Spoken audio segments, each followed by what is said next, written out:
Hello बच्चों, let's read the question. In the following question, a statement of assertion is followed by a corresponding statement of reason. Of the following statement, choose the correct one. Here, 4 options are given. First, assertion is given as the conductivity of an intrinsic semiconductor depends on its temperature, and reason is the conductivity of an intrinsic semiconductor is slightly higher than that of lightly doped p-type semiconductor. तो first of all हम यहाँ पे discuss करेंगे की concept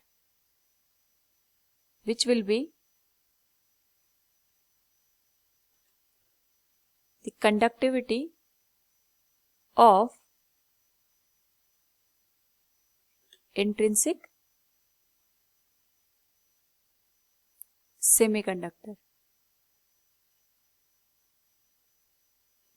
now यहाँ पे हमारे पास reason और असर्शन गिवन है जिसके बेसिस पे हमें इस क्वेश्चन का आंसर करना है. तो हियर असर्शन इज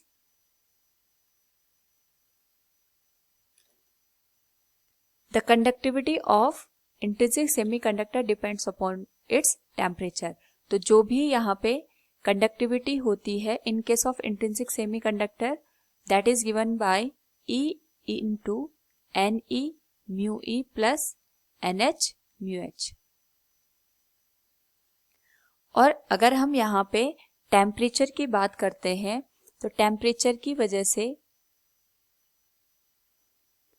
यहाँ पे जो कंडक्टिविटी होती है उस पे इफेक्ट आता है, क्योंकि जैसे जैसे हम यहाँ पे टेम्परेचर को इंक्रीज करेंगे यहाँ पे जो चार्ज कैरियर है चाहे इलेक्ट्रॉन्स हो या फिर होल्स होंगे उनके नंबर यहाँ पे इंक्रीज हो जाते हैं. तो जितना ज्यादा यहाँ पे चार्ज कैरियर इंक्रीज होगा उतना ज्यादा यहाँ पे कंडक्टिविटी की वैल्यू आ जाएगी, और जितना कम यहाँ पे टेम्परेचर होगा उसके corresponding number of charge carrier reduce हो जाते हैं. We can say if the temperature is reducing, तो जो यहाँ पे नंबर ऑफ चार्ज कैरियर है चाहे वो होल्स के टर्म में हो चाहे इलेक्ट्रॉन के टर्म में वो भी रिड्यूस हो जाएंगे. तो we can say the conductivity depends on temperature. So here the assertion is correct. But in case of the reason, here given as the conductivity of intrinsic semiconductor is slightly higher than of lightly doped p-type semiconductor.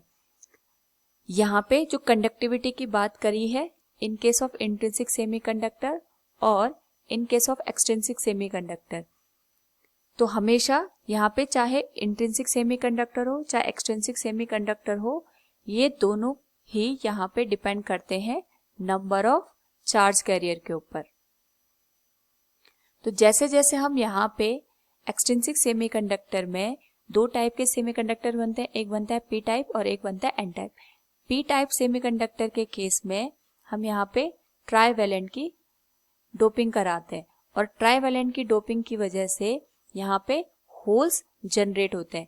जितना ज्यादा हम यहाँ पे trivalent को dope कराएंगे उतने ज्यादा यहाँ पे होल्स जनरेट होंगे, और ऑलरेडी यहाँ पे due to the temperature number of holes exist करते ही हैं. लेकिन जो आपके पास इंट्रिंसिक सेमीकंडक्टर होता है उसमें केवल ड्यू टू द टेम्परेचर हमारे पास चार्ज कैरियर यहाँ पे होल्स एग्जिस्ट करते हैं. तो इन केस अगर हम यहाँ पे दोनों का कंपैरिजन करें तो जो एक्सट्रिंसिक सेमीकंडक्टर का केस बनता है स्पेशली पी टाइप, उसमें नंबर ऑफ होल्स हमेशा यहाँ पे ज्यादा होंगे एज कंपैरिजन में जब हम इंट्रिंसिक सेमीकंडक्टर की बात करेंगे. So we can say here the reason is incorrect. इस पर्टिकुलर केस में अगर हम बात करें तो assertion is correct but reason is incorrect. We can say here, see, assertion is correct but reason is incorrect. Hope all you understood it. Thank you and best of luck.